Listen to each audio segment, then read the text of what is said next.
ಹುಡುಕೋದಕ್ಕೆ ಶುರುವಾಗಿ 3 ದಿನ ಕಳೆದ್ರೂ ಎಲ್ಲೂ ಕಳೆಬರ ಸಿಕ್ತಿಲ್ಲ. 5 ಗುಂಡಿ ಜಾಲಾಡಿರೋ ಎಸ್ಐಟಿ ಒಂದಿಷ್ಟು ಮಾಹಿತಿ ಕಲೆ ಹಾಕಿದೆಯಂತೆ. ಮೊದಲ ಗುಂಡಿಯಲ್ಲಿ ಹೆಣ್ಮಗಳ ಹರಿದ ರವಿಕೆ ಸಿಕ್ಕಿದೆ ಎನ್ನಲಾಗ್ತಿದೆ.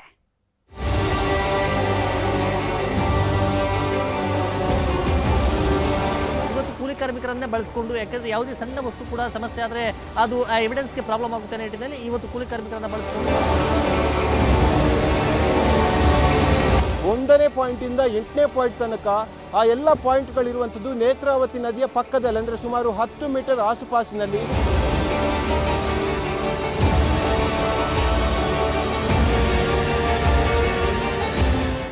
ಧರ್ಮಸ್ಥಳ ಕಾಡೊಳಗಿನ ರಹಸ್ಯವನ್ನ ಬೆನ್ನತ್ತಿದೆ ಎಸ್ಐಟಿ ಟೀಮ್. ಧರ್ಮಸ್ಥಳದ ನೇತ್ರಾವತಿ ಸ್ನಾನಘಟ್ಟ ಬಳಿಯ ಅರಣ್ಯದಲ್ಲಿ ಹುಡುಕಾಟ ನಡೆದಿದೆ. ನಿನ್ನೆ 12 ಕಾರ್ಮಿಕರನ್ನ ಬಳಸಿದ್ದ ಎಸ್ಐಟಿ ಟೀಮ್ ಇಂದು ಸಮಾಧಿಗಳನ್ನ ಅಗೆಯೋದಕ್ಕೆ 20 ಕಾರ್ಮಿಕರನ್ನ ಬಳಸಿಕೊಂಡಿದೆ. ಮೀಸಲು ಅರಣ್ಯವಾದ ಕಾರಣಕ್ಕೆ ಯಂತ್ರಗಳನ್ನ ಬಳಸದೆ ಕಾರ್ಮಿಕರನ್ನ ಬಳಸಿಕೊಂಡು ಶವಗಳಿಗಾಗಿ ಶೋಧ ನಡೆಸಲಾಗಿದೆ. ಭಾರೀ ಮಳೆ ನಡುವೆಯೂ ಅಸ್ಥಿಪಂಜರಗಳಿಗಾಗಿ ಜಾಲಾಡಿದೆ ಎಸ್ಐಟಿ.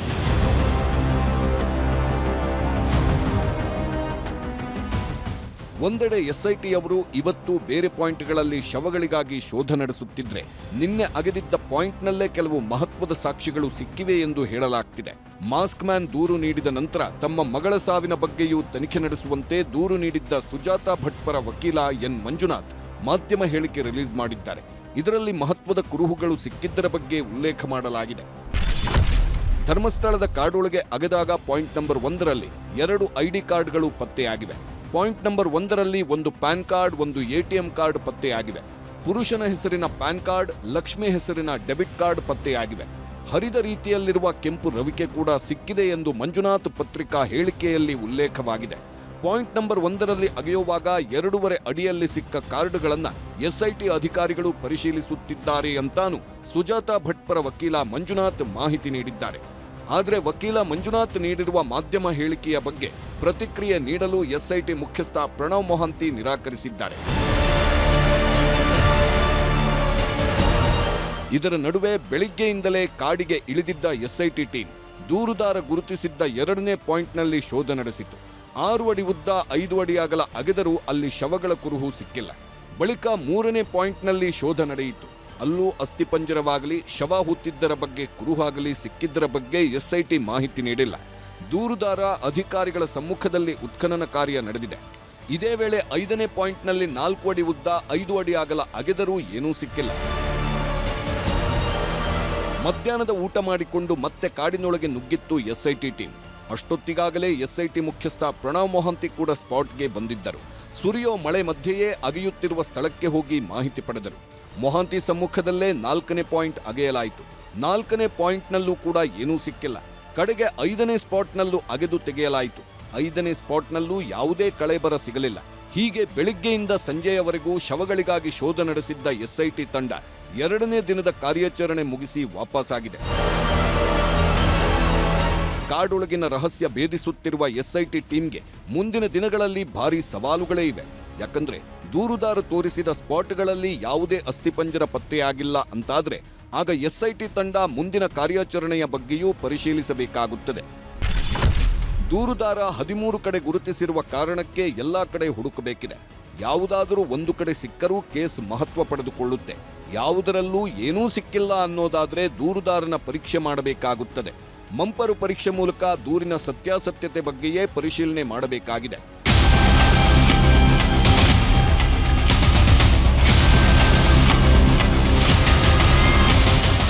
ಕಾರ್ಮಿಕರ ಮೂಲಕ ಗುಂಡಿ ಅಗೆದಾಗ ಯಾವೊಂದು ಸಾಕ್ಷ್ಯಗಳು ಸಿಗದಿದ್ದರೂ ಕೂಡ ಅತ್ಯಾಧುನಿಕ ತಂತ್ರಜ್ಞಾನ ಬಳಸಿ ಕಳೆಬರ ಪತ್ತೆ ಹಚ್ಚಬಹುದಾದ ಅವಕಾಶಗಳೂ ಇವೆ. ಮೆಟಲ್ ಡಿಟೆಕ್ಟರ್ ಮಾದರಿಯಲ್ಲೇ ಅಸ್ಥಿಪಂಜರ ಪತ್ತೆ ಮಾಡುವ ಸ್ಕ್ಯಾನರ್ಗಳಿವೆ. ಥರ್ಮಲ್ ಸ್ಕ್ಯಾನರ್ ಬಳಸಿಕೊಂಡು ಅಸ್ಥಿ ಹುಡುಕಬಹುದು. ಆದರೆ 5 ವರ್ಷಗಳ ಹಿಂದಿನ ಕಳೆಬರಗಳಿದ್ದರೆ ಥರ್ಮಲ್ ಡಿಟೆಕ್ಟರ್ ಬಳಸಿದ್ರೂ ಪ್ರಯೋಜನವಿಲ್ಲ. ಇಲ್ಲಿ ದೂರುದಾರ ಹೇಳಿರುವ ಪ್ರಕಾರ ಶವಗಳನ್ನು ಹೂತಿಟ್ಟು 10 ರಿಂದ 20 ವರ್ಷಗಳು ಕಳೆದಿವೆ. ಹೀಗಾಗಿ ಇಲ್ಲಿ ಥರ್ಮಲ್ ಸ್ಕ್ಯಾನರ್ ಬಳಕೆಯಿಂದ ಹೆಚ್ಚಿನ ಪ್ರಯೋಜನವಾಗುವ ಸಾಧ್ಯತೆ ಇಲ್ಲ. ಇನ್ನೂ ಶವಗಳನ್ನು ಹುಡುಕಲು ನುರಿತ ಶ್ವಾನದಳಗಳೂ ಇವೆ. ಆದರೆ ಇಲ್ಲಿ 16 ವರ್ಷಗಳ ಹಿಂದಿನ ಮೂಳೆಗಳನ್ನು ಡಾಗ್ ಸ್ಕ್ವಾಡ್ ಕೂಡ ಹುಡುಕೋದು ಕಷ್ಟವಿದೆ. ಅದೆಲ್ಲಕ್ಕಿಂತಲೂ ಪ್ರಮುಖವಾದ ಮತ್ತೊಂದು ಅಸ್ತ್ರವಿದೆ. ಗ್ರೌಂಡ್ ಪೆನೆಟ್ರೇಟಿಂಗ್ ರಾಡಾರ್ ಈ ಕೇಸ್ಗೆ ಅಗತ್ಯವಾದ ತಂತ್ರಜ್ಞಾನ. ಗ್ರೌಂಡ್ ಪೆನೆಟ್ರೇಟಿಂಗ್ ರಾಡಾರ್ನಿಂದ ಮೂಳೆಗಳನ್ನು ಪತ್ತೆ ಹಚ್ಚಬಹುದು. ಗೊತ್ತಿಲ್ಲದ ಜಾಗಗಳಲ್ಲಿ ಹುಡುಕಲು thermal scanner, snipper dog, ground penetrating radar ಅಗತ್ಯವಿದೆ. ಧರ್ಮಸ್ಥಳದಲ್ಲಿ ಗೊತ್ತಿರುವ ಜಾಗಗಳನ್ನೇ ಅಗೆಯುತ್ತಿರುವ ಕಾರಣಕ್ಕೆ ದೂರುದಾರನೇ ಹುಡುಕಬೇಕಾಗಿದೆ. ಗ್ರೌಂಡ್ ಪೆನಿಟ್ರೇಟಿಂಗ್ ರೇಡಾರ್ಸ್ ಅಂತೀವಿ ನಾವು. ಓಕೆ, ಅದೊಂದು ಸ್ಕ್ಯಾನರ್ಸ್ ನಾವು ಯೂಸ್ ಮಾಡ್ತೀವಿ, ಗ್ರೌಂಡ್ ಪೆನಿಟ್ರೇಟಿಂಗ್ ರೇಡಾರ್ಸ್. ಈಗ ಇದರಲ್ಲಿ I think the government can think about it. Government ಇದು ಏನು ಗ್ರೌಂಡ್ ಪೆನಿಟ್ರೇಟಿಂಗ್ ರೇಡಾರ್ ಅಂತ. ಬಟ್ ಇವ್ ಯಾವ ಜಾಗ ತೋರಿಸ್ತಾರೆ ಅಲ್ಲೇನಾದ್ರೂ ಮೂಳೆಗಳು ಇದೆಯೋ ಇಲ್ಲೋ ಅಂತಾನು that they can detect. Thermal scanners ಮತ್ತೆ sniffer dogs may not be helpful, but ground penetrating radars I think they can be. ಈ ಎಲ್ಲದರ ಮಧ್ಯೆಯೇ ಸಾಕ್ಷಿಗಳು ಸಿಗ್ತಾವ? ಸಿಗದಿದ್ದರೆ ಹೂತಿಟ್ಟಿದ್ದೇನೆ ಎಂದು ದೂರುದಾರ ಹೇಳುತ್ತಿರುವ ಶವಗಳು ಏನಾದ್ವು ಎಂಬೆಲ್ಲ ಪ್ರಶ್ನೆಗಳೂ ಎದ್ದಿವೆ. ಜಾಸ್ತಿ ಆಳದಲ್ಲಿ ಹೂತಿಡದೇ ಇದ್ದರೂ ಶವ ಹೂತಿಟ್ಟ ಜಾಗದಲ್ಲಿ ಮೂಳೆಗಳಂತೂ ಸಿಗಲೇಬೇಕು. ಸದ್ಯ ಜೋರಾಗಿ ಸುರಿಯುತ್ತಿರುವ ಮಳೆಯ ನಡುವೆಯೇ ಶವಗಳಿಗಾಗಿ ಹುಡುಕಾಟ ನಡೆಯುತ್ತಿದೆ. ಮಳೆಯನ್ನು ಲೆಕ್ಕಿಸದೆ ಎಸ್ಐಟಿ ತಂಡ ಕಾರ್ಯಾಚರಣೆ ನಡೆಸುತ್ತಿದೆ. ಸೀರಿಯಲ್ ನಂಬರ್ ಪ್ರಕಾರ ಒಂದೊಂದಾಗಿ ಗುಂಡಿಗಳನ್ನ ಅಗೆಯಲಾಗುತ್ತಿದೆ. ನದಿ ತೀರದ ಪಾಯಿಂಟ್ಗಳಲ್ಲಿ ಶವದ ಕುರುಹು ಸಿಗದಿದ್ದರೂ ಗುಡ್ಡದ ಭಾಗಗಳಲ್ಲಿ ಗುರುತಿಸಿರುವ ಪಾಯಿಂಟ್ಗಳಲ್ಲಿ ಅಸ್ಥಿಪಂಜರಗಳು ಸಿಕ್ಕೇ ಸಿಗುತ್ತವೆ ಎಂಬ ವಿಶ್ವಾಸ ದೂರುದಾರನಲ್ಲಿದೆ. ಅದರಲ್ಲಿ ಪಾಯಿಂಟ್ ನಂಬರ್ 11 ಮತ್ತು 12 ಬಹಳ ಮುಖ್ಯ ಎಂದು ಆತ ಪರಿಗಣಿಸಿದ್ದಾನಂತೆ. ಹಾಗೇನಾದ್ರೂ ಅಲ್ಲಿ ಶವಗಳ ಕುರುಹು ಸಿಕ್ಕಿತು ಅಂತಾದ್ರೆ ಆಗ ಇಡೀ ತನಿಖೆಯ ಮಗ್ಗಲು ಬದಲಾಗಲಿದೆ. ಕಿಶನ್ ಶೆಟ್ಟಿ ಮತ್ತು ಗಂಗಾಧರ್ ವಾಗಟ, ನ್ಯೂಸ್ 18 ಧರ್ಮಸ್ಥಳ. ಆಕೆಗೆ ಮದುವೆಯಾಗಿ ಒಬ್ಬ ಮುದ್ದಾದ ಮಗನಿದ್ದ. ಆದ್ರೆ ಹೋಮ್ ಗಾರ್ಡ್ ಜೊತೆ ಕಳ್ಳಾಟ ಶುರು ಮಾಡಿದವಳು ಗಂಡನಿಲ್ಲದ ಹೊತ್ತಲ್ಲಿ ಮೈ ಚಳಿ ಕಾಯಿಸಿಕೊಳ್ತಿದ್ಲು. ಆದ್ರೆ ಏಕಾಏಕಿ ಬಂದ ಗಂಡ ಸಾವಿನ ದವಡೆಯಿಂದ ಗ್ರೇಟ್ ಎಸ್ಕೇಪ್ ಆಗಿದ್ದಾನೆ. 2 ವರ್ಷ ಕಾಂಟ್ಯಾಕ್ಟ್ ಇತ್ತು. ಸುಜಿತ್ತು ಹೊಸಪೇಟೆ ಮನೆ ಒಳಕ್ಕೆ ಬಂದು ಲಾಕ್ ಮಾಡಿ ಎಲ್ಲ ಒದೆಗಳೆಲ್ಲ. ಕೆಲಸಕ್ಕೆ ಹೋಗಿದ್ದ ಗಂಡ ಆಂಟಿ ಆಗಿದ್ಲು ಕಾಮದ ಕೆಂಡ. ಹೋಮ್ ಗಾರ್ಡ್ ಮಾಮ, ಶುರುವಾಗಿತ್ತು ಹಂಗಾಮ. ಬಿಟ್ಟು ಬಿಡದೆ ಮಳೆ ಸುರಿತಿತ್ತು. ಮಗ ಆಗ ತಾನೇ ಶಾಲೆಗೆ ಹೋಗಿದ್ದ. ಬುತ್ತಿ ಕಟ್ಕೊಂಡಿದ್ದ ಗಂಡ ಕೆಲಸಕ್ಕಂತ ಪಕ್ಕದೂರಿಗೆ ಹೋಗಿದ್ದ. ಮಳೆಗಾಲ ಅಂದ್ರೆ ಕೇಳ್ಬೇಕಾ, ಮೈ ಕೊರೆಯೋ ಚಳಿ. ವೆದರ್ ಸಿಕ್ಕಾಪಟ್ಟಿ ಕೂಲ್ ಆಗಿತ್ತು. ಇದೇ ಹೊತ್ತಲ್ಲೇ ಆಂಟಿಗೆ ಮೈ ಚಳಿ ಕಾಯಿಸಿಕೊಳ್ಳೋ ಮೋಹ ಶುರುವಾಗಿದೆ. ಗಂಡನಿಗೆ ಬುತ್ತಿ ಕಟ್ಕೊಟ್ಟು ಕೆಲಸಕ್ಕೆ ಕಳಿಸಿದವಳು ಹೋಮ್ ಗಾರ್ಡ್ ಮಾಮನಿಗೆ ಕಾಮದ ವೀಳ್ಯ ಕೊಟ್ಟಿದ್ಲಂತೆ. ಇದನ್ನೇ ಕಾದು ಕೂತಿದ್ದವ ಆಂಟಿಯ ಸಿಗ್ನಲ್ ಸಿಕ್ತಿದ್ದಂತೆ ಒಂದೇ ಹೆಜ್ಜೆಯಲ್ಲಿ ಮನೆ ಬಾಗಿಲಿಗೆ ಬಂದು ನಿಂತಿದ್ದ. ಮನೆಯಲ್ಲಿ ಯಾರೂ ಇರಲಿಲ್ಲ. ಆಂಟಿಯನ್ನ ಕೇಳೋರೂ ಇರಲಿಲ್ಲ. ಬಾಗಿಲು ಬಂದು ಮಾಡಿಕೊಂಡವರು ಮಧುಮಾಸ ಶುರು ಮಾಡಿದ್ರು. ಆದ್ರೆ ಕೆಲಸಕ್ಕೆ ಹೋಗಿದ್ದ ಗಂಡ ಮಳೆ ಜಾಸ್ತಿ ಆಯಿತು ಅಂತ ವಾಪಸ್ ಬರ್ತಿದ್ದಂತೆ ನಡೆಯಬಾರದ್ದು ನಡೆದು ಹೋಗಿದೆ. ಇವಳೇ ಈ ಸ್ಟೋರಿಯ ಮದನ ಕಾಮರಾಣಿ. ಹೆಸರು ಶ್ರುತಿ ಅಂತ. ಇವಳೊಂಥರ ಮಾಡ್ರನ್ ಮಲ್ಲಿಗೆ ಇದ್ದಂತೆ. ಗಂಡನಿಗಿಂತ ಕಂಡೋರಿಗೆ ಸುವಾಸನೆ ಬೀರೋದೇ ಜಾಸ್ತಿ. ಹಾಸನ ಜಿಲ್ಲೆಯ ಸಕಲೇಶ್ವರ ತಾಲೂಕಿನ ಹೊಸಪೇಟೆ ಗ್ರಾಮದ ನಂದೀಶ್ನನ್ನ ಮದುವೆಯಾಗಿದ್ದ ಶ್ರುತಿಗೆ ಒಬ್ಬ ಮಗ ಕೂಡ ಇದ್ದ. ಗಂಡನ ಮನೆಯಲ್ಲಿ ಕಿತ್ತು ತಿನ್ನೋ ಬಡತನ. ಆದ್ರೆ ಗಂಡ ಅನಿಸಿಕೊಂಡವ ಹೆಂಡತಿ ಮಕ್ಕಳಿಗೆ ಯಾವತ್ತೂ ಬಡತನ ತೋರಿಸಿರಲಿಲ್ಲ.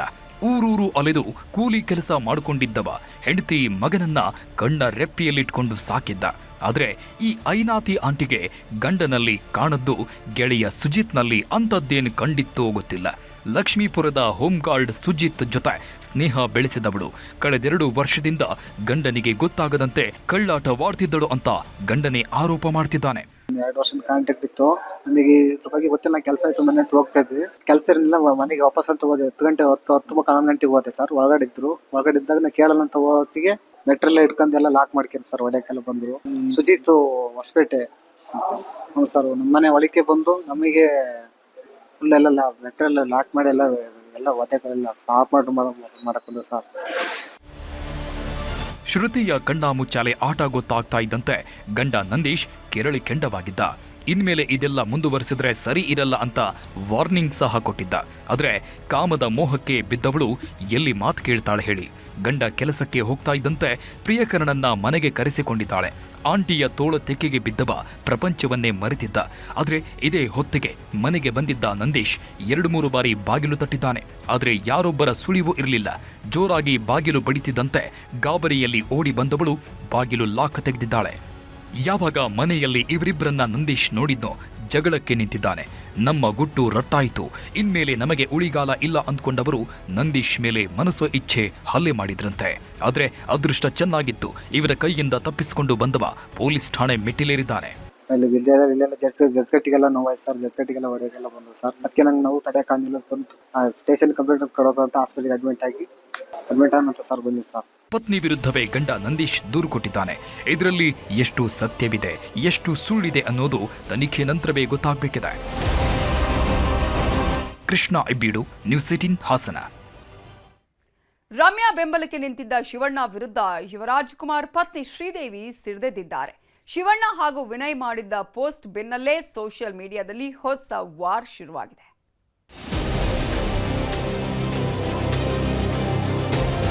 ಇಂಡಸ್ಟ್ರಿನಲ್ಲೂ ಕೂಡ ನನಗೆ ತುಂಬಾ ಜನ ಮೆಸೇಜ್ ಮಾಡಿದರೆ, DM ಮಾಡಿದರೆ.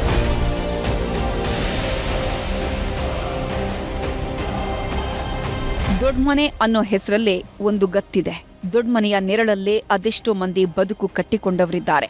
ಇವತ್ತಿಗೂ ಕೂಡ ಅಣ್ಣವರು ಹಾಕಿಕೊಟ್ಟ ಹಾದಿಯಲ್ಲೇ ಇಡೀ ಸಿನಿಮಾ ರಂಗ ನಡೀತಿದೆ. ಚಂದನವನದ ಪಾಲಿಗೆ ದೊಡ್ಡಮನೆ ಅಂದ್ರೆ ದೊಡ್ಡತನದ ಕಳಶ ಇದ್ದಂತೆ. ಸಣ್ಣ ವಿವಾದವೂ ಇಲ್ಲದಂತೆ ಬದುಕಿದವರು ದೊಡ್ಡಮನೆ ಕುಡಿಗಳು. ಆದ್ರೆ ಅಣ್ಣವರ ಮೊಮ್ಮಗ ಯುವರಾಜ್ ಕುಮಾರ್ ತಮ್ಮ ಪತ್ನಿಗೆ ವಿಚ್ಛೇದನ ಕೊಡ್ತಿದ್ದಂತೆ ದೊಡ್ಡ ಸುದ್ದಿಯಾಗಿತ್ತು. ಯಾಕಂದ್ರೆ ಅಲ್ಲಿವರೆಗೂ ದೊಡ್ಡಮನೆಯ ಸುದ್ದಿ ಹಾದಿ ಬೀದಿ ಆಗಿದ್ದೇ ಇಲ್ಲ. ಮದುವೆ ಅನ್ನೋ ಬಂಧ ಮುರಿದು ಬಿದ್ದಿದ್ದೇ ಇಲ್ಲ.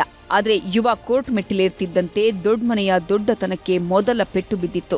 ಚಂದನವನದಲ್ಲಿ ಏನೇ ಆಗ್ಲಿ, ಯಾವುದೇ ವಿವಾದಗಳು ಹುಟ್ಕೊಳ್ಳಿ, ಮೊದಲು ಬಂದು ನಿಲ್ಲೋದೇ ಶಿವಣ್ಣ. ಹೀಗಾಗಿ ರಮ್ಯಾ ವಿಷಯದಲ್ಲೂ ಶಿವಣ್ಣ ಬೆಂಬಲಕ್ಕೆ ನಿಲ್ತಿದ್ದಂತೆ ದೊಡ್ಡಮನೆಯ ಜಗಳ ಸೋಷಿಯಲ್ ಮೀಡಿಯಾದಲ್ಲಿ ಹರಾಜಾಗ್ತಿದೆ. ಶಿವಣ್ಣ ಹಾಗೂ ವಿನಯ್ ರಾಜ್ಕುಮಾರ್ ವಿರುದ್ಧ ಯುವರಾಜ್ ಪತ್ನಿ ಕೆರಳಿ ಕೆಂಡವಾಗಿದ್ದಾರೆ. ಸಿಡಿದೆದ್ದ ಶ್ರೀದೇವಿ ಹಿರಿಮಾವನಿಗೆ ಕೊಟ್ರು ಕೌಂಟರ್. ರಮ್ಯಾ ಹಾಗೂ ದರ್ಶನ್ ಫ್ಯಾನ್ಸ್ ನಡುವಿನ ಸೋಷಿಯಲ್ ಮೀಡಿಯಾ ವಾರ್ ದಿನೇ ದಿನೇ ತಾರಕಕ್ಕೇರ್ತಿದೆ. ಬಾಸ್ ಬಗ್ಗೆ ಮಾತಾಡಿದವರ ಮೇಲೆ ಕೊಳಕು ಅಸ್ತ್ರ ಬೀಸೋರ ವಿರುದ್ಧ ರಮ್ಯಾ FIR ಫಿಟ್ ಮಾಡಿಸಿದ್ದಾರೆ. ಆದ್ರೂ ಕೂಡ ಹತ್ತಿರೋ ಬೆಂಕಿ ಆರಿಲ್ಲ. ಇದೇ ಹೊತ್ತಲ್ಲೇ ವಿನಯ್ ರಾಜ್ಕುಮಾರ್ ಹಾಗೂ ಶಿವಣ್ಣ ರಮ್ಯಾ ಬೆನ್ನಿಗೆ ನಿಂತಿದ್ರು. ಇಡೀ ಚಿತ್ರರಂಗವೇ ಮೌನಕ್ಕೆ ಶರಣಾದ್ರೂ ದೊಡ್ಡಮನೆ ಮಾತ್ರ ಸುಮ್ಮನಿರ್ಲಿಲ್ಲ. ರಮ್ಯಾ ಬಗ್ಗೆ ಕಮೆಂಟ್ ಮಾಡೋ ಕೊಳಕು ಮನಸ್ಥಿತಿಯವರ ವಿರುದ್ಧ ಗಟ್ಟಿಯಾಗಿ ಧ್ವನಿ ಎತ್ತಿದ್ರು. ರಮ್ಯಾ ಜೊತೆಗೆ ನಾವು ನಿಲ್ಲೋದಾಗಿ ಹೇಳಿದ್ರು. ಇದೇ ಈಗ ಯುವರಾಜ್ ಪತ್ನಿ ಶ್ರೀದೇವಿ ಭೈರಪ್ಪ ಅವರನ್ನ ಕೆರಳಿಸಿರೋದು.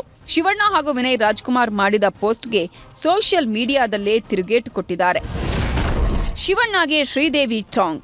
ಮಾಧ್ಯಮಗಳಲ್ಲಿ ಮಹಿಳೆಯನ್ನ ಅವಮಾನಿಸುವುದರ ವಿರುದ್ಧ ಮಾತಾಡೋದು ನೋಡುವಾಗ ತಮ್ಮ ಕುಟುಂಬದಲ್ಲೇ ಇದೆಲ್ಲ ನಡೆಯುವಾಗ ಮಾತಾಡದೆ ಸುಮ್ಮನೆ ಇದ್ರಲ್ಲ, ಆಗ ನಿದ್ದೆ ಮಾಡ್ತಿದ್ರಾ ಎಲ್ಲ ಹೀಗಂತ ಇನ್ಸ್ಟಾಗ್ರಾಂನಲ್ಲಿ ಸ್ಟೋರಿ ಹಾಕೊಂಡಿದ್ದಾರೆ. ಇದರ ಜೊತೆಗೆ ಬೂಟಾಟಿಕೆ ವ್ಯಕ್ತಿಗಳು ಹಾಗೂ ಡ್ರಾಮಾ ಅಂತ ಹ್ಯಾಶ್ಟ್ಯಾಗ್ ಬಳಸಿದ್ದಾರೆ.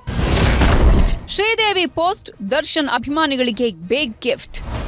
ರಮ್ಯಾ ಪರ ನಿಂತಿದ್ದ ಶಿವಣ್ಣಗೆ ಯಾವಾಗ ಶ್ರೀದೇವಿ ಟಾಂಗ್ ಕೊಟ್ರೋ ಇದೇ ದರ್ಶನ್ ಅಭಿಮಾನಿಗಳಿಗೆ ಹಬ್ಬದೂಟವಾಗಿದೆ. ಶ್ರೀದೇವಿ ಮಾಡಿದ ಪೋಸ್ಟ್ ಅನ್ನೇ ಇಟ್ಕೊಂಡು ದೊಡ್ಡಮನೆ ವಿರುದ್ಧ ಸಮರ ಸಾರಿದ್ದಾರೆ. ತಮ್ಮ ಕುಟುಂಬದಲ್ಲೇ ಇಷ್ಟೆಲ್ಲ ನಡೆದಿದೆ, ಆಗ ಯಾಕೆ ಸುಮ್ಮನಿದ್ರಿ ಅಂತ ಸೋಷಿಯಲ್ ಮೀಡಿಯಾ ವೀರರು ಎಗರೆಗರಿ ಬೀಳ್ತಿದ್ದಾರೆ. ದರ್ಶನ್ ಅಭಿಮಾನಿಗಳ ರಾದ್ಧಾಂತ ಕಾಡ್ಗಿಚ್ಚಿನಂತೆ ಧಗಧಗಿಸ್ತಿದೆ. ದರ್ಶನ್ ಬಗ್ಗೆ ಯಾರೇ ಮಾತಾಡಿದ್ರೂ ಕಾಮೆಂಟ್ ವೀರರು ಎಲ್ಲೆಂದರಲ್ಲಿ ಹುಟ್ಕೊಳ್ತಾರೆ. ಇದು ಇಂದು ನಿನ್ನೆಯಿಂದ ನಡೀತಿರೋ ಚರ್ಚೆಯಲ್ಲ, ಆದ್ರೀಗ ವಿಕೋಪಕ್ಕೆ ತಿರುಗಿದೆ. ಇಷ್ಟಾದ್ರೂ ಕೂಡ ದರ್ಶನ್ ಮಾತ್ರ ಒಂದೇ ಒಂದು ಮಾತಾಡ್ತಿಲ್ಲ. ತಮ್ಮ ಅಭಿಮಾನಿಗಳಿಗೆ ಬುದ್ಧಿ ಹೇಳೋ ಕೆಲಸ ಮಾಡ್ತಿಲ್ಲ. ಹೀಗಾಗಿಯೇ ಮೇಲುಕೋಟೆ ಶಾಸಕ ಹಾಗೂ ದರ್ಶನ್ ಆಪ್ತ ದರ್ಶನ್ ಪುಟ್ಟಣಯ್ಯ ಕಿವಿಮಾತು ಹೇಳಿದ್ದಾರೆ. ಕಾನೂನಿಗಿಂತ ಯಾರೂ ದೊಡ್ಡವರಲ್ಲ, ಈ ರೀತಿ ಕಾಮೆಂಟ್ ಮಾಡಬಾರ್ದು ಅಂತ ಫ್ಯಾನ್ಸ್ಗೆ ದರ್ಶನ್ ಹೇಳಬೇಕು ಅಂದಿದ್ದಾರೆ. ಇದರಲ್ಲಿ ನ್ಯಾಯಾಲಯದಲ್ಲಿ ಅವ್ರ ತಪ್ಪು ಸ್ಥಾನದಲ್ಲಿ ಇದ್ರೆ ಅವ್ರಿಗೆ ಏನ್ ಶಿಕ್ಷೆ ಆಗ್ಬೇಕು ನ್ಯಾಯದ ಪ್ರಕಾರ ಆಗ್ಲೇಬೇಕಾಗುತ್ತೆ. ಯಾರು ತಪ್ಪಿಸ್ಕೊಳಕ್ಕಾಗಲ್ಲ. ನಾನು ದೊಡ್ಡವನಲ್ಲ, ಅವರು ದೊಡ್ಡವರಲ್ಲ, ಯಾರು ದೊಡ್ಡವರಿಲ್ಲ. ಕಾಮೆಂಟ್ ಮಾಡ್ಕೊಂಡು ಅವ್ರು ಬೈಕೊಂಡು ಇವ್ರು ಬೈಕೊಂಡು ಏನೂ ಆಗಲ್ಲ. ಫ್ಯಾನ್ಸ್ ಗಳಿಗೆ ಹೇಳ್ಬೇಕೇನಂದ್ರೆ ದರ್ಶನ್ ಅವ್ರ ಫ್ಯಾನ್ಸ್ ಏನು ಕಮೆಂಟ್ ಮಾಡೋದ್ ಬೇಡ, ಸುಮ್ಮನೆ ಇರಿ. ನ್ಯಾಯಾಲಯದಲ್ಲಿ ಏನ್ ತೀರ್ಪು ಬರುತ್ತೆ ಅದ್ರ ಪಾಡ್ಗ ಅದು ಆ ಪ್ರೋಸೆಸ್ ನಡೆದೇ ನಡೆಯುತ್ತೆ ಅಷ್ಟೇ. ಕೊಟ್ರೇನೆ ಒಳ್ಳೇದು, ಇಲ್ಲಾಂದ್ರೆ ಹಿಂಗೆ ಜಿದ್ದಾಜಿದ್ದಿ ನಡೀತಾ ಇರ್ತದೆ. ಒಟ್ನಲ್ಲಿ ಕಮೆಂಟ್ ಕಾಳಗ ಕಾಡ್ಗಿಚ್ಚಿನಂತೆ ಹತ್ತಿದ್ದು ದೊಡ್ಡಮನೆಗೂ ಮುಜುಗರ ತರ್ತಿರೋದು ಸುಳ್ಳಲ್ಲ. Geeta, entertainment bureau, news 18. Social ಮೀಡಿಯಾದಲ್ಲಿ ರಮ್ಯಾ ಹಾಗೂ ದರ್ಶನ್ ಫ್ಯಾನ್ಸ್ ಮಧ್ಯೆ ವಾರ್ ನಡೀತಾ ಇದ್ರೆ ದರ್ಶನ್ ಮಾತ್ರ ಪತ್ನಿ ಜೊತೆಗೆ ಟೆಂಪಲ್ ರನ್ ಮಾಡ್ತಿದ್ದಾರೆ. ಒಂದರ ಮೇಲೊಂದರಂತೆ ಸಂಕಷ್ಟ ಸುತ್ತಕೊಳ್ತಾ ಇದ್ದಂತೆ ದೇವಿ ಮೊರೆ ಹೋಗಿದ್ದಾರೆ. ಅದೇನೂ ಗೊತ್ತಿಲ್ಲ, ದರ್ಶನ್ ಪಾಲಿಗೆ ಜೊತೆಗಿದ್ದವರೇ ಮತ್ತೆ ಮತ್ತೆ ಕಂಟಕವಾಗ್ತಿದ್ದಾರೆ. ಪವಿತ್ರ ಗೌಡ ವಿಷಯದಲ್ಲಿ ಜೈಲು ಸೇರಿದ್ದಾಯ್ತು, ಸ್ವಾಮಿ ಕೇಸ್ನಲ್ಲಿ ನರಕ ನೋಡಿ ಬಂದಿದ್ದೂ ಆಯ್ತು. ಈಗ ರಮ್ಯಾ ವಾರ್ ಶುರುವಾಗಿದೆ. ಕಮೆಂಟ್ ಕೀಚಕರು ಮಾಡ್ತಿರೋ ಕಿತಾಪತಿ ದರ್ಶನ್ ಪಾಲಿಗೆ ಮತ್ತೆ ನಡುಕ ಹುಟ್ಟಿಸಿದೆ. ರಮ್ಯಾ ರಾದ್ಧಾಂತದಲ್ಲಿ ದರ್ಶನ್ ಇನ್ವಾಲ್ವ್ ಆಗದೇ ಇದ್ರು ದರ್ಶನ್ ಹೆಸರಿಗೆ ಕಳಂಕ ಬರ್ತಿರೋದಂತೂ ಸುಳ್ಳಲ್ಲ. ಒಂದು ಕಡೆ ಬೆಂಬಿಡದೆ ಕಾಡ್ತಿರೋ ವಿವಾದ, ಇನ್ನೊಂದು ಕಡೆ ಸುಪ್ರೀಂ ಕೋರ್ಟ್ ತೂಗುಗತ್ತಿ. ಇದೆಲ್ಲದರಿಂದ ಕಂಗಾಲಾಗಿರೋ ನಟ ದರ್ಶನ್ ದೇವಿ ಮೊರೆ ಹೋಗಿದ್ದಾರೆ. ಪತ್ನಿ ವಿಜಯಲಕ್ಷ್ಮಿ ಜೊತೆ ಶಕ್ತಿ ದೇವತೆ ಕಾಮಾಖ್ಯ ದೇವಿಯ ದರ್ಶನ ಪಡೆದು ಬಂದಿದ್ದಾರೆ.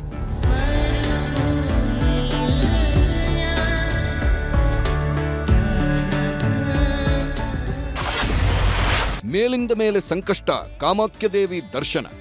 ವಿಜಯಲಕ್ಷ್ಮಿ ಪಾಲಿಗೆ ನನ್ನೋರು ತನ್ನೋರು ಅನ್ನೋರು ಕೈ ಹಿಡಿದ್ರೋ ಇಲ್ವೋ ಗೊತ್ತಿಲ್ಲ. ಆದ್ರೆ ನಂಬಿದ ದೇವರು ಮಾತ್ರ ಕೈ ಬಿಟ್ಟಿರಲಿಲ್ಲ. ಸ್ವಾಮಿ ಕೇಸ್ನಲ್ಲಿ ದರ್ಶನ್ ಜೈಲು ಸೇರಿದ ದಿನದಿಂದಲೂ ವಿಜಯಲಕ್ಷ್ಮಿ ಸುತ್ತದ ದೇವಸ್ಥಾನವಿಲ್ಲ, ಮಾಡಿಸದ ಪೂಜೆ ಪುನಸ್ಕಾರಗಳಿಲ್ಲ. ಇದರ ಫಲವೋ ಏನೋ ಗೊತ್ತಿಲ್ಲ. ದರ್ಶನ್ ಕೂಡ 6 ತಿಂಗಳಿಗೆ ಜೈಲಿಂದ ಹೊರಬಂದಿದ್ರು. ಈಗ ದರ್ಶನ್ ಪಾಲಿಗೆ ಮತ್ತೊಮ್ಮೆ ಸಂಕಷ್ಟದ ದಿನಗಳು ಶುರುವಾಗೋ ಮುನ್ಸೂಚನೆ ಸಿಗ್ತಿದೆ. ಒಂದು ಕಡೆ ವಿವಾದಗಳು, ಇನ್ನೊಂದು ಕಡೆ ಸುಪ್ರೀಂ ಕೋರ್ಟ್ನಲ್ಲಿ ನಡೆಯುತ್ತಿರೋ ಜಾಮೀನು ಅರ್ಜಿ ವಿಚಾರಣೆ. ಹೀಗಾಗಿ ಎಲ್ಲಿ ಮತ್ತೆ ದೊಡ್ಡ ಕಂಟಕ ಎದುರಾಗುತ್ತೋ ಅಂತ ಶಕ್ತಿ ದೇವತೆಯ ಸನ್ನಿಧಿಗೆ ಓಡೋಡಿ ಹೋಗಿದ್ದಾರೆ. ದರ್ಶನ್ ಪತ್ನಿ ವಿಜಯಲಕ್ಷ್ಮಿ ಅಸ್ಸಾಂನ ಕಾಮಾಖ್ಯ ದೇವಿಯನ್ನ ಇನ್ನಿಲ್ಲದೆ ನಂಬ್ತಾರೆ. ಕಷ್ಟ ಬಂದಾಗಲೆಲ್ಲ ಮೊದಲು ಹೋಗೋದೇ ಈ ತಾಯಿ ಸನ್ನಿಧಿಗೆ.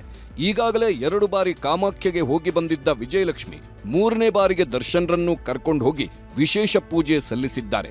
ಕಳೆದ ವರ್ಷ ಸೆಪ್ಟೆಂಬರ್ ತಿಂಗಳಲ್ಲಿ ಕಾಮಾಖ್ಯಗೆ ಹೋಗಿದ್ದ ವಿಜಯಲಕ್ಷ್ಮಿ ವಿಶೇಷ ಹರಕೆ ಹೊತ್ತು ಬಂದಿದ್ರು.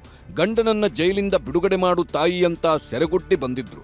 ಕಾಕತಾಳೀಯ ಎನ್ನುವಂತೆ ಇದಾದ ಸ್ವಲ್ಪ ದಿನದಲ್ಲೇ ದರ್ಶನ್ಗೆ ಬೇಲ್ ಸಿಕ್ಕಿತ್ತು. ನಂತರ ದರ್ಶನ್ ಡೆವಿಲ್ ಶೂಟಿಂಗ್ ಆಗಿ ರಾಜಸ್ಥಾನಕ್ಕೆ ಹೊರಟು ನಿಂತಾಗ್ಲೂ ವಿಜಯಲಕ್ಷ್ಮಿ ಹೋಗಿದ್ದು ಈ ದೇವಿ ಸನ್ನಿಧಿಗೆ. ಗಂಡನ ಪಾಲಿಗೆ ನೆರಳಾಗಿ ತಲೆಕಾಯಿ ಅಂತ ವಿಶೇಷ ಪೂಜೆ ಸಲ್ಲಿಸಿದ್ರು.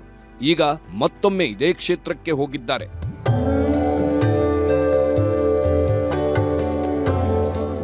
ದರ್ಶನ್ ಪಾಲಿಗೀಗ ಮತ್ತೆ ಸಂಕಷ್ಟದ ದಿನಗಳು ಶುರುವಾಗುವ ಸುಳಿವು ಸಿಕ್ತಿದೆ. ದರ್ಶನ್ ಸುಮ್ಮನಿದ್ರೂ ವಿವಾದಗಳು ಮಾತ್ರ ಇವರನ್ನ ಸುಮ್ಮನಿರೋದಕ್ಕೆ ಬಿಡುತ್ತಿಲ್ಲ. ಒಂದು ಕಡೆ ರಮ್ಯಾ ಜೊತೆ ರಗಳೆ, ಇನ್ನೊಂದು ಕಡೆ ಪ್ರಥಮ್ ಜೊತೆ ಕಿರಿಕ್. ಅಭಿಮಾನಿಗಳು ಮಾಡ್ತಿರೋ ಹುಚ್ಚಾಟ ದರ್ಶನ್ ಪಾಲಿಗೆ ಬೆಂಬಿಡದ ಕಂಟಕವಾಗಿದೆ. ಇದೆಲ್ಲದರ ಮಧ್ಯೆ ಸುಪ್ರೀಂ ಕೋರ್ಟ್ನಿಂದ ಬರ್ತಿರೋ ಒಂದೊಂದು ಆದೇಶವು ದರ್ಶನ್ರ ಎದೆ ನಡುಗಿಸ್ತಿದೆ.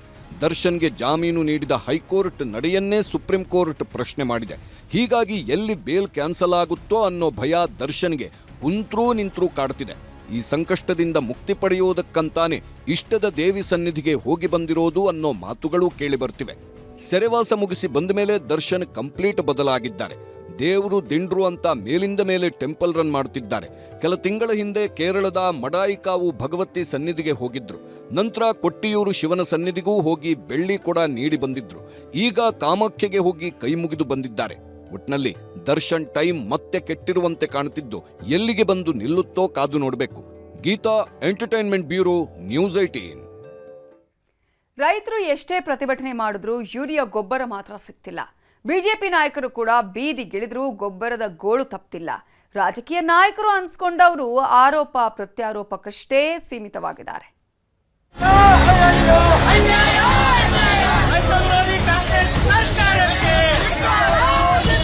ನಕಲಿ ಗೊಬ್ಬರ ತಯಾರು ಮಾಡೋರ ಮೇಲೆ ಕ್ರಿಮಿನಲ್ ಕೇಸ್ ಬುಕ್ ಮಾಡಿ ರೈತರಿಗೆ ನ್ಯಾಯ ಕೊಡಬೇಕು ಅಂತ ಹೇಳಿ ಸಂದರ್ಭದಲ್ಲಿ ಆಗ್ರಹ ಮಾಡ್ತೀನಿ.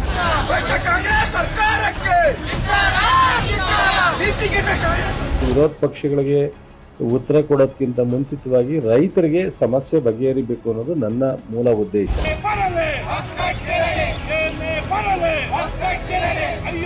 ರೈತರನ್ನ ದೇಶದ ಬೆನ್ನೆಲುಬು ಅಂತಾರೆ. ಆದ್ರೆ ಈಗ ಇದೇ ರೈತರ ಬೆನ್ನೆಲುಬು ಮುರಿಯುವಂತ ಕೆಲಸ ಮಾಡ್ತಿದ್ದಾರೆ. ರೈತರೇನು ದುಡ್ಡು ಕೊಡಿ ಅಂತಿಲ್ಲ, ನಮ್ಮ ಬೆಳೆಗೆ ಇನ್ನಿಲ್ಲದ ಬೆಲೆ ಕೊಡಿಸಿ ಅಂತನೂ ಕೂಡ ಕೇಳ್ತಾ ಇಲ್ಲ. ಕೇಳ್ತಿರೋದು ಒಂದೇ, ಬೆಳೆ ಬೆಳೆಯೋದಕ್ಕೆ ಗೊಬ್ಬರ ಕೊಡಿ ಅಂತ. ಆದ್ರೆ ಜನನಾಯಕರು ಅನಿಸ್ಕೊಂಡವರಿಗೆ ರೈತರಿಗೆ ಗೊಬ್ಬರ ಕೊಡಿಸೋದಕ್ಕೂ ಕೂಡ ಆಗ್ತಾ ಇಲ್ಲ. ಕೃಷಿ ಸಚಿವರಂತೂ ಇದಕ್ಕೂ ನನಗೂ ಸಂಬಂಧವೇ ಇಲ್ವೇನೋ ಅನ್ನುವ ಹಾಗೆ ಹೇಳಿಕೆಯನ್ನ ಕೊಟ್ಕೊಂಡು ಓಡಾಡ್ತಿದ್ದಾರೆ.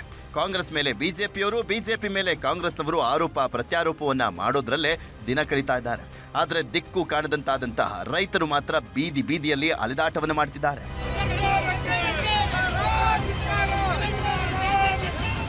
ಹಾಸನ ಜಿಲ್ಲೆಯಲ್ಲಿ ಯೂರಿಯಾ ಗೊಬ್ಬರ ಸಿಗದೆ ರೈತರು ಕಂಗಾಲಾಗಿದ್ದು ಬೀದಿಗಿಳಿದು ಪ್ರತಿಭಟನೆಯನ್ನ ಮಾಡ್ತಿದ್ದಾರೆ. ಬಿಜೆಪಿ ಶಾಸಕರ ನೇತೃತ್ವದಲ್ಲಿ ಸಂತೆಪೇಟೆ ವೃತ್ತದಲ್ಲಿ ಮಾನವ ಸರಪಳಿ ನಿರ್ಮಿಸಿ ಸರ್ಕಾರದ ವಿರುದ್ಧ ಆಕ್ರೋಶವನ್ನ ವ್ಯಕ್ತಪಡಿಸಿದ್ರು.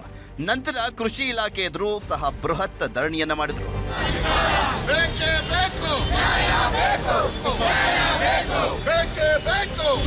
ಬೆಳಗಾವಿಯಲ್ಲಿ ಬಿಜೆಪಿ ರೈತ ಮೋರ್ಚಾ ರಾಜ್ಯಾಧ್ಯಕ್ಷ ಎಎಸ್ ಪಾಟೀಲ್ ನಡಹಳ್ಳಿ ನೇತೃತ್ವದಲ್ಲಿ ಭಾರೀ ಪ್ರತಿಭಟನೆ ನಡೀತಾ ಇತ್ತು. ನೂರಾರು ರೈತರ ಜೊತೆ ಕೈಜೋಡಿಸಿದ ಕಮಲ ನಾಯಕರು ಸರ್ಕಾರದ ವಿರುದ್ಧ ಗುಡುಗಿದ್ರು. ಕೇಂದ್ರ ಸರ್ಕಾರ ಸರಬರಾಜು ಮಾಡಿದ ಗೊಬ್ಬರವನ್ನ ಕಾಳಸಂತೆಯಲ್ಲಿ ಮಾರಾಟ ಮಾಡಿದ್ದಾರೆ. ಇದಕ್ಕೆಲ್ಲ ಸರ್ಕಾರವೇ ಹೊಣೆ ಅಂತ ಎಎಸ್ ಪಾಟೀಲ್ ನಡಹಳ್ಳಿ ವಾಗ್ದಾಳಿಯನ್ನ ಮಾಡಿದ್ರು. ಕೇಂದ್ರ ಸರ್ಕಾರ ಗೊಬ್ಬರ ಕೊಟ್ಟಿದೆ, ಆದರೆ ರಾಜ್ಯ ಸರ್ಕಾರ ರೈತರಿಗೆ ಕೊಟ್ಟಿರೋದು ಕೇವಲ 5,27,000 ಟನ್ ಮಾತ್ರ. 2.5 ಲಕ್ಷ ಮೆಟ್ರಿಕ್ ಟನ್. ಕಾಂಗ್ರೆಸ್ ಸರ್ಕಾರ ಕೃಷಿ ಮಂತ್ರಿ, ಮುಖ್ಯಮಂತ್ರಿ, ಅಧಿಕಾರಿಗಳು ಸೇರಿ 2.5 ಲಕ್ಷ ಟನ್ ಸಾವಿರಾರು ಕೋಟಿ ಗೊಬ್ಬರವನ್ನ ಕಾಳಸಂತೆಯಲ್ಲಿ ಮಾರಾಟ ಮಾಡಿದ್ದಾರೆ. ಅದರ ಬಗ್ಗೆ ತನಿಖೆ ಆಗಬೇಕು. ಕೋಲಾರದಲ್ಲಿ ರಾಜ್ಯ ರೈತ ಸಂಘ ಹಾಗೂ ಹಸಿರು ಸೇನೆ ಸಂಘಟನೆಗಳು ಸರ್ಕಾರದ ವಿರುದ್ಧ ಪ್ರತಿಭಟನೆಯನ್ನ ಮಾಡಿದ್ವು. ಈ ಬಾರಿ ಉತ್ತಮ ಮಳೆಯಾಗಿದೆ, ಹೀಗಾಗಿ ರೈತರ ಕೃಷಿ ಚಟುವಟಿಕೆಗಳು ಭರದಿಂದ ಸಾಗ್ತಾ ಇದಾವೆ. ಆದರೆ ಗೊಬ್ಬರ ವಿತರಿಸಬೇಕಾಗಿದ್ದಂತ ಸರ್ಕಾರ ಮಾತ್ರ ಕೈಕೊಟ್ಟಿ ಕೂತಿದೆ ಅಂತ ಆಕ್ರೋಶವನ್ನ ವ್ಯಕ್ತಪಡಿಸಿದ್ರು. ಯೂರಿಯಾ ಗೊಬ್ಬರ ಕೊರತೆಯನ್ನೇ ಬಿಜೆಪಿ ನಾಯಕರು ಬ್ರಹ್ಮಾಸ್ತ್ರವನ್ನ ಮಾಡಿಕೊಂಡಿದ್ದಾರೆ. ಜಿಲ್ಲೆಯುದ್ದಕ್ಕೂ ಪ್ರತಿಭಟನೆಗಳು ನಡೀತಾ ಇದ್ದು, ಜನವಾಡ ಗ್ರಾಮದಲ್ಲಿ ಬೀದರ್ ಔರದ್ ಮುಖ್ಯ ರಸ್ತೆ ತಡೆದು ಆಕ್ರೋಶವನ್ನ ವ್ಯಕ್ತಪಡಿಸಿದ್ರು. ಅರ್ಧ ಗಂಟೆಗೂ ಹೆಚ್ಚು ಕಾಲ ಪ್ರತಿಭಟನೆ ನಡೆದಿದ್ದರಿಂದ ರಸ್ತೆ ಸಂಚಾರ ಅಸ್ತವ್ಯಸ್ತ ಆಗಿತ್ತು.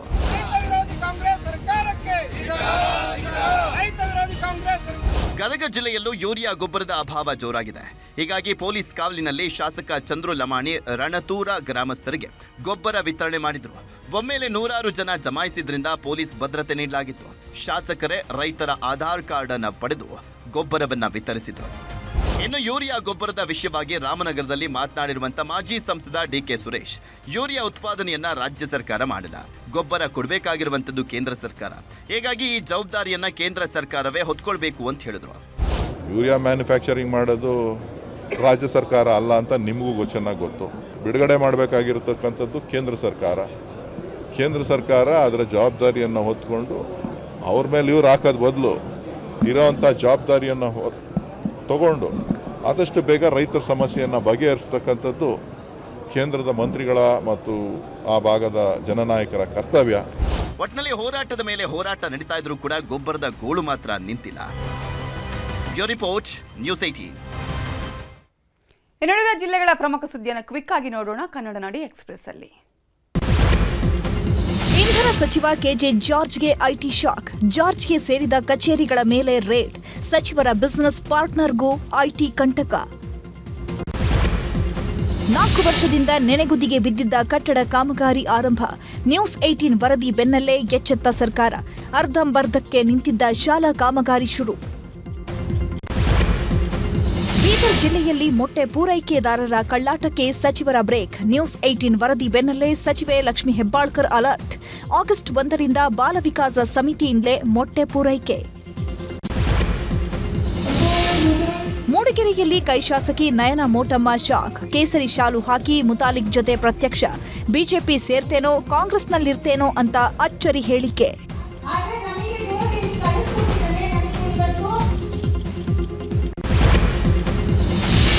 ಕಿತ್ತೂರು ರಾಣಿ ಚೆನ್ನಮ್ಮ ವಸತಿ ಶಾಲೆಯಲ್ಲಿರಲಿಲ್ಲ ಊಟದ ವ್ಯವಸ್ಥೆ. ಮಕ್ಕಳು ಮನೆ ಸೇರ್ತಾ ಇದ್ದಂತೆ ಪ್ರಿನ್ಸಿಪಲ್, ವಾರ್ಡನ್ ಸಸ್ಪೆಂಡ್. ಗದಗದ ಶಿರಹಟ್ಟಿ ಪಟ್ಟಣದಲ್ಲಿ ಘಟನೆ. ಸಂಸತ್ನಲ್ಲಿ ಸದ್ದು ಮಾಡಿದ ಮೈಸೂರಿನ ಡ್ರಗ್ಸ್ ಫ್ಯಾಕ್ಟರಿ ಜಾಲ. ಲೋಕಸಭೆಯಲ್ಲಿ ವಿಷಯ ಪ್ರಸ್ತಾಪಿಸಿದ ಯದುವೀರ್ ಒಡೆಯರ್. ಪೊಲೀಸ್ ವೈಫಲ್ಯದ ಬಗ್ಗೆ ಸಂಸದರ ಆಕ್ರೋಶ. ಭಟ್ಕಳದ ತೆಂಗಿನಗುಂಡಿ ಅಳವೆಕೋಡಿ ಸಮುದ್ರದಲ್ಲಿ ದೋಣಿ ದುರಂತ. ಮೀನುಗಾರಿಕೆಗೆ ತೆರಳಿದ್ದ ನಾಡದೋಣಿ ಪಲ್ಟಿ. 4 ಮೀನುಗಾರರು ನಾಪತ್ತೆ, 2 ರಕ್ಷಣೆ.